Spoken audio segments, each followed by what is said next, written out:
ऊष्माशोषी अभिक्रिया।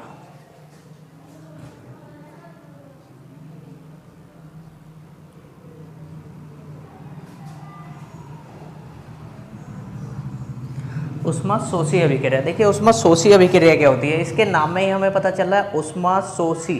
शोषी का मतलब होता है सोखना अपने अंदर को। तो ऐसी रासायनिक अभिक्रिया जिसमें उत्पाद के बनने के लिए ऊष्मा की आवश्यकता होती है क्या कहलाती है, ऊष्माशोषी अभिक्रिया कहलाती है। मतलब ऐसी रासायनिक अभिक्रिया जिसे होने के लिए किसकी ज़रूरत होती है, हीट की आवश्यकता होती है, ऊष्माशोषी अभिक्रिया कहलाती है। जैसे सपोज करो हम चावल बनाते हैं, पानी रख लेते हैं, चावल डाल लेते हैं और हम उसे ऐसे ही रख दें, जब तक कि हम हीट ना दें, जब तक कि हमारे चावल तैयार नहीं होंगे।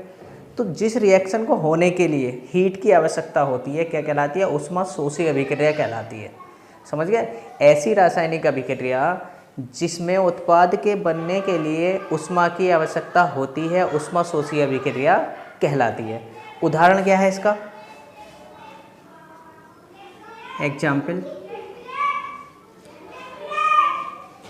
क्या है, CaCO3 calcium carbonate. Calcium carbonate हम अपनी जनरल भाषा में इसको चूना पत्थर कहते हैं। कैल्शियम कार्बोनेट क्या होता है, ये चूना पत्थर। अब इसके पहाड़ होते हैं चूना पत्थर के, जब इस पे हीट पड़ती है, जब सूरज की गर्मी इस पे पड़ती है, तब क्या होती है, इन पहाड़ों पे दरारें पड़ जाती हैं। दरारें पड़ जाती हैं, वहाँ से क्या होती है, कार्बन डाइऑक्साइड निकल जाती है और हमें जो है क्या मिल जाता है, CaO, बिना बुझा चूना। बिना बुझा चूना इसको हम कहते हैं, बिना बुझा चूना। कैल्शियम ऑक्साइड हमें मिल जाता है और कार्बन डाइऑक्साइड यहाँ से निकल जाती है, बिना बुझा चूना, बिना बुझा चूना। तो समझ गए, अगर इस पे हीट ना पड़े तो ये रिएक्शन होगी नहीं। तो समझ गए, तो ये क्या है, इस तरह की रिएक्शन क्या है, ऊष्माशोषी अभिक्रिया कहलाती। ऊष्मा को सोखना, अपने अंदर को सोखना। तो ये क्लियर हो गया होगा कंसेप्ट। ऊष्माशोषी अभिक्रिया क्या होती है, ऐसी रासायनिक अभिक्रिया जिसमें उत्पाद बनने के लिए ऊष्मा की आवश्यकता होती है, ऊष्माशोषी अभिक्रिया कहलाती है। क्लियर हो गया, बिना हीट के ये हो ही नहीं सकती। अब अगला टॉपिक पे हम चलते हैं। ये तो थी ऊष्माशोषी अभिक्रिया। अब अगला हम पढ़ेंगे ऊष्माक्षेपी अभिक्रिया। दूसरी है ऊष्मा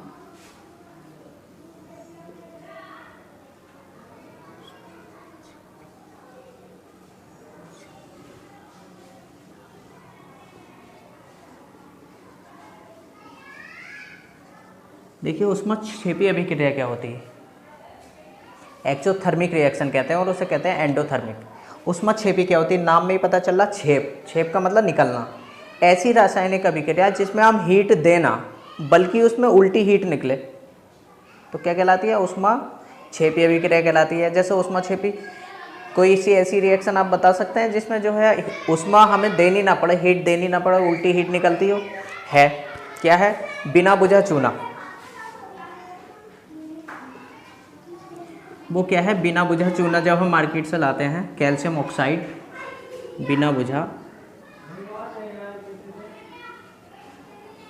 बुझा चूना, और जब बिना बुझे चूने में हम वाटर डाल देते हैं, जल डाल देते हैं, तब क्या होता है, इसमें हमें हीट देनी नहीं पड़ती, इसमें हीट बल्कि और निकलती है। तो इसका नाम इसीलिए पड़ा है ऊष्माक्षेपी। जब इसमें हीट निकलती है तो ये बन जाता है CaOH का होल ट्वाइस, बुझा हुआ चूना, बुझा चूना।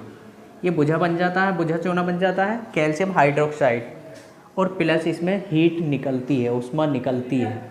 क्या कहलाती है इस तरह की रिएक्शन, ऊष्माक्षेपी अभिक्रिया कहलाती है। तो इसकी परिभाषा हम क्या पढ़ेंगे, ऐसी रासायनिक अभिक्रिया जिसमें उत्पाद बनने के साथ साथ ऊष्मा भी निकलती है, क्या कहलाती है, ऊष्माक्षेपी अभिक्रिया कहलाती है। दोनों कंसेप्ट क्लियर हो गए, एक बार और रिव्यू करा दूँ। ऊष्माक्षेपी पहली हमने पढ़ी ऊष्माशोषी अभिक्रिया, ऐसी रासायनिक अभिक्रिया जिसमें उत्पाद बनने के लिए ऊष्मा की आवश्यकता होती है, ऊष्माशोषी अभिक्रिया कहलाती है।